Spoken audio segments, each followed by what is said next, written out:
Todos los momentos de nuestra liturgia son importantes.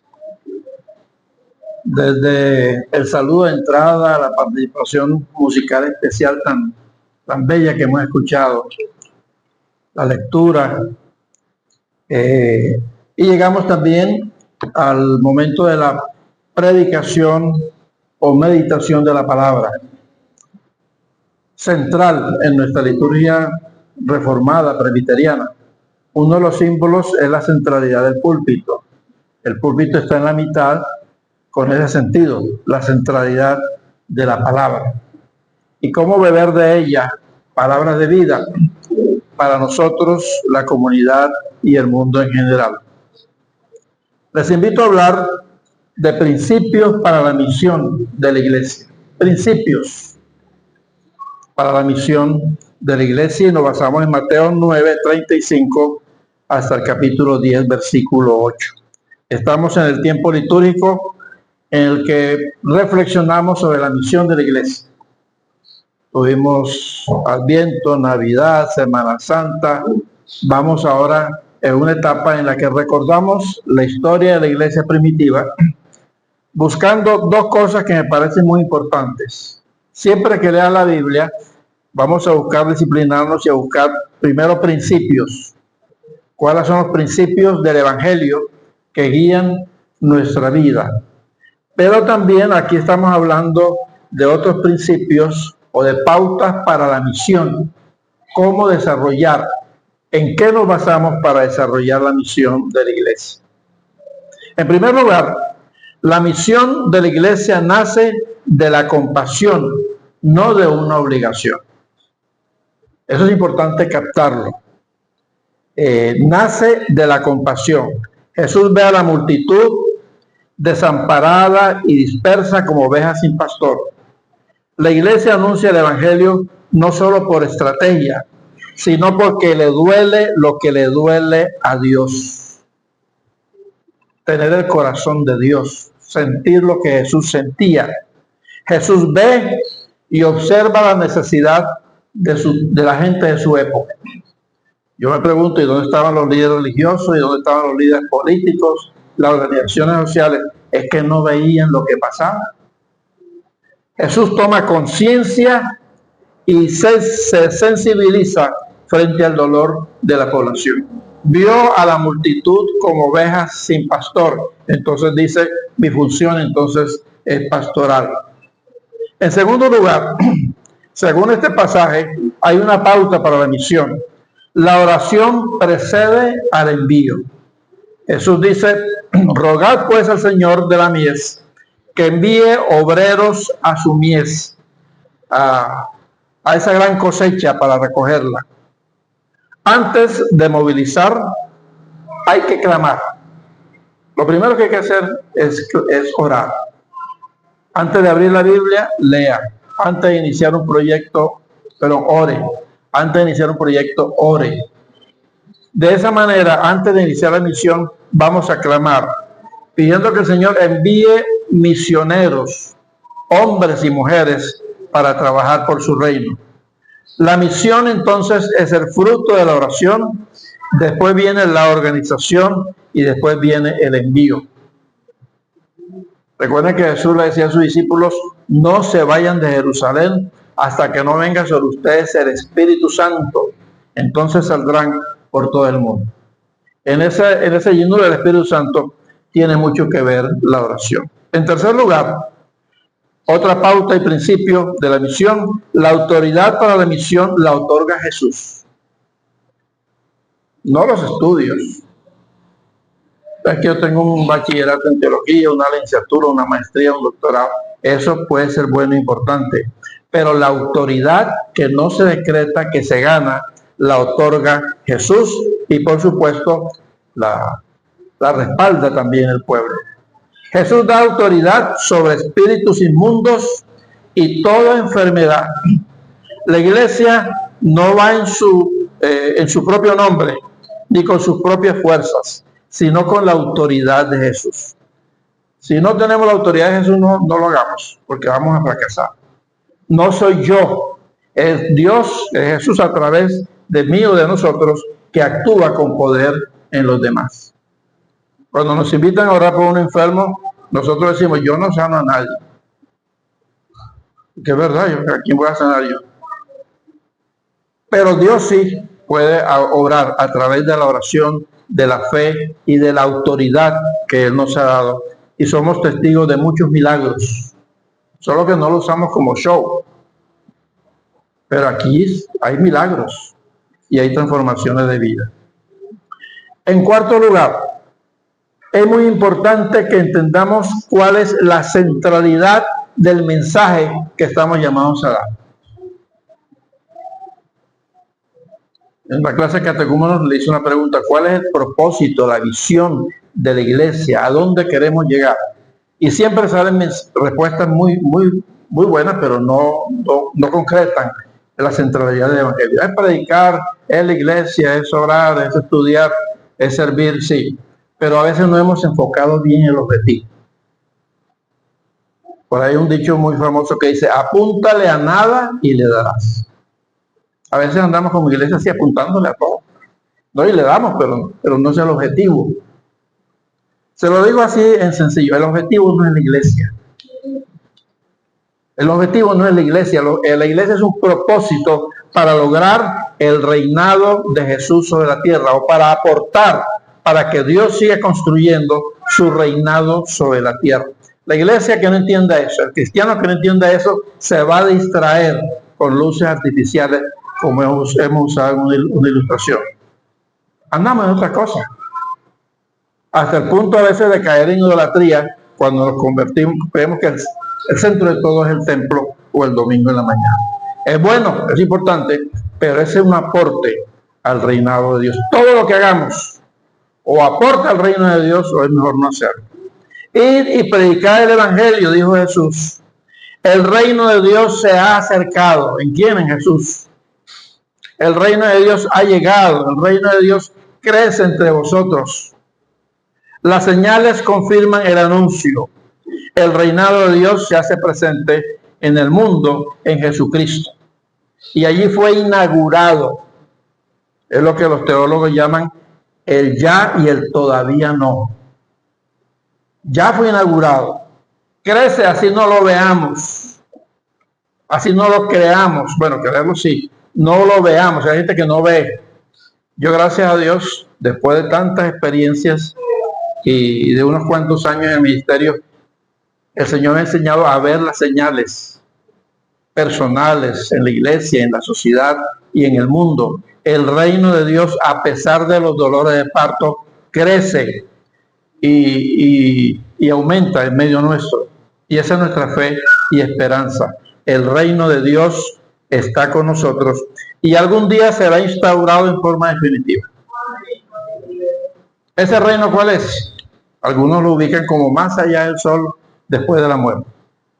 Yo lo digo así, bueno, yo no, lo que dice la Biblia. El reino es un proyecto concreto donde la fuerza del amor nos permita aplicar la justicia, y la justicia traerá paz. Espiritual sí, personal también, en la iglesia, en la familia, en la sociedad, en el mundo, involucrando aún la misma naturaleza. En quinto lugar, este pasaje, que parece muy corto pero enseña tanto, dice que recibimos por gracia damos. Es decir, la misión de la iglesia no es un negocio, no es una mercantilización, no es cuánto hay para eso.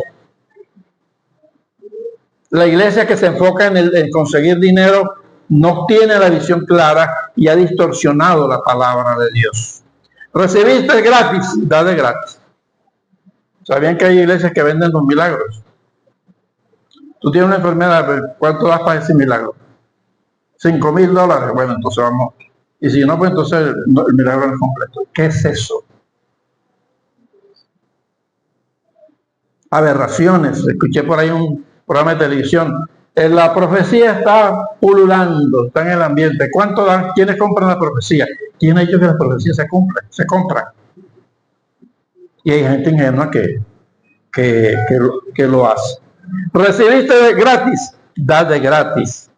De gracia recibiste, da de gracia, dice Jesús. Lo que se ofrece, el perdón, la sanidad, la vida, la salvación, no tiene precio porque es un regalo de Dios. Es un don de Dios. Y aquel que quiere enriquecerse a costilla de la gracia de Dios está pecando. Y es una iglesia que ha desviado su visión. A partir del capítulo 10, 9 al 23, se nos dice que la misión requiere una dependencia radical de Dios. ¿Por qué? Porque no es negocio.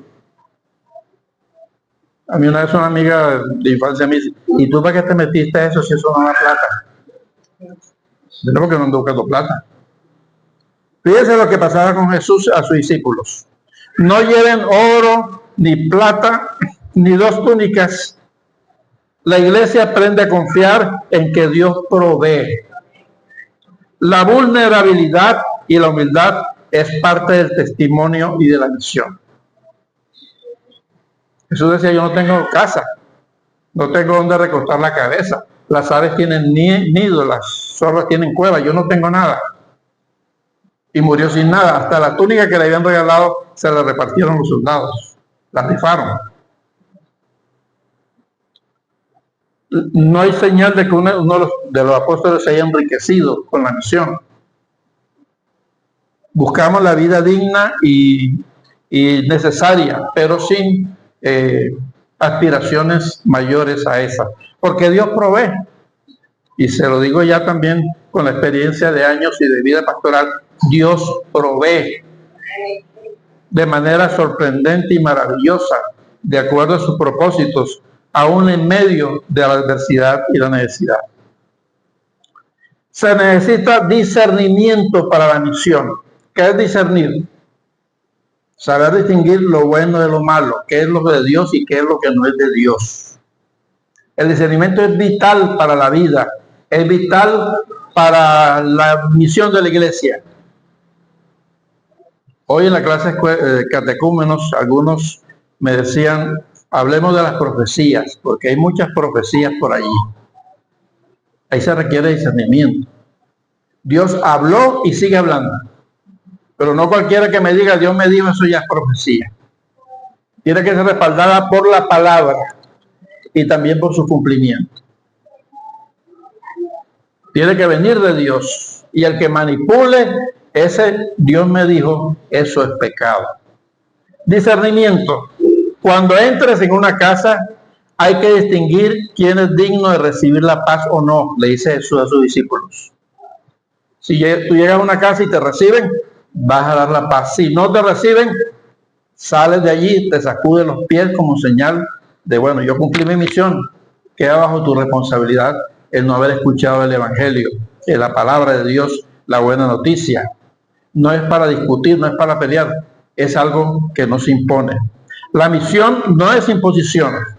Busca corazones abiertos, donde hay recepción, se sigue, donde no hay recepción, se sigue sin sentir culpabilidad. Yo cumplí con mi misión. Pero también el Señor nos advierte que tendremos persecución. El Señor lo advirtió. Así que no digamos que a mí me engañaron. El Señor lo advirtió, habrá persecución. La mayoría de los profetas, y si no todos, murieron asesinados. El último, Juan el Bautista, le cortaron la cabeza. A Jesús lo crucificaron. La mayoría de los discípulos fueron también perseguidos y amenazados. Porque es una lucha, no es simplemente algo fantasioso y abstracto, no. El Evangelio se confronta con el pecado de este mundo, entonces cuando viene la persecución. Si no somos perseguidos, es porque todo está bien o porque no estamos haciendo lo que corresponde. Una de dos. Serán llevados ante gobernadores y reyes. La iglesia no debe temer ni negociar el Evangelio ante la adversidad. Pero no se preocupen, dice Jesús, el Espíritu Santo hablará por ustedes y en ustedes. La adversidad requiere como otro punto la perseverancia. Perseverancia, estamos hablando de constancia y estamos hablando de fidelidad. Fíjense que esta frase es lapidaria. La iglesia no debe temer ni negociar el evangelio. No puedes decir, miren, mejor cállese. No se meta en líos, no hable de eso.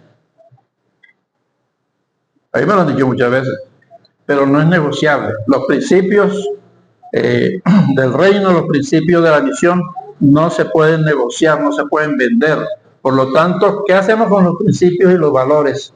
Se defienden y se reclaman. La perseverancia, veamos qué dice este evangelio. El que persevere hasta el fin será salvo. El que se sostenga a pesar de. La misión no es una campaña corta, no es una carrera corta de 50 metros, de 100 metros. Es una carrera larga. Es una demostración de la fidelidad que se extiende aún en medio del cansancio y el rechazo. Amados hermanos, haciendo un pequeño resumen, la misión nace en la compasión. ¿Sentimos nosotros compasión por el que sufre o ya es parte del paisaje? Cuando pasamos y veo a una persona tirada en el piso, cuando hay pobreza, cuando hay miseria, cuando hay... sentimos lástima, pero una cosa es lástima, otra cosa es sentir compasión. La compasión va con la misericordia y la misericordia es el don de Dios que me mueve a hacer algo por aquel que sufre. Así que si no hago algo de acuerdo a mis posibilidades, así sea hablarle, así sea escucharlo, así sea decirle estoy contigo, tenemos que sentir compasión. Muchas veces he escuchado a personas que dicen, mire, yo ni veo noticias porque a mí no me importa lo que pase en el mundo. Eso no es mi problema. Es tan tonto como aquel que va en el avión y dice el capitán, les anuncio que lamentablemente este avión se va a caer. Y un pasajero dice, a mí qué me importa si el avión es mío. Aquel que dice que no le importa lo que pase en el mundo es igual. Cuando este mundo se queme por el recalentamiento y la contaminación, ahí nos vamos todos. Si explota una bomba nuclear, nos vamos todos. Así que es parte de la compasión. Fíjese lo que dijimos que hacía Jesús. Jesús ve, observa la necesidad. Es lo mismo de la misión. Yo no puedo tener una misión si no estoy observando, viendo y sintiendo la necesidad del otro. Tomar conciencia y sensibilidad. Ahí está la misión de la iglesia. Partimos de la necesidad de la gente. Esa es parte de la misión. Vamos a orar pidiendo obreros para la mies. Hay escasez de pastores y pastoras y de laicos capacitados a nivel mundial. Bueno, aquí hay un ejemplo. Tenemos 10, 15 años pidiendo un pastor o pastora para la iglesia. No hay. Entonces busquemos laicos capacitados que asuman la responsabilidad y que asuman también con pasión la obra del Señor. Busquemos la autoridad de Jesús. No es en mí, no es por lo que yo crea hacer, es porque el Señor actúa y me da autoridad para hacerlo. Y vamos a ser fieles a esa autoridad. Recuerden, nuestro mensaje central es el crecimiento y la siembra del reinado de Dios sobre la tierra. Y como lo hemos recibido gratis, tenemos que darlo gratis. Aunque los recursos sean necesarios, pero no para complacencia personal o de otra cosa. Dependemos completamente de Dios, busquemos el discernimiento y estamos advertidos, puede haber persecución. Señor amado, gracias por este corto pasaje, pero profundo, donde encontramos ahí principios, pautas y señales de lo que debe ser la iglesia. Perdónanos si nos hemos entretenido y desviado en el camino. pero tu reino crece con o sin la iglesia. Tu reino crece porque es una promesa tuya. Y la naturaleza lo sentirá y lo demostrará. Los pueblos alabarán tu nombre. Y veremos cómo florece nuevamente la vida y la esperanza. Lo pedimos en el nombre de Jesús. Amén.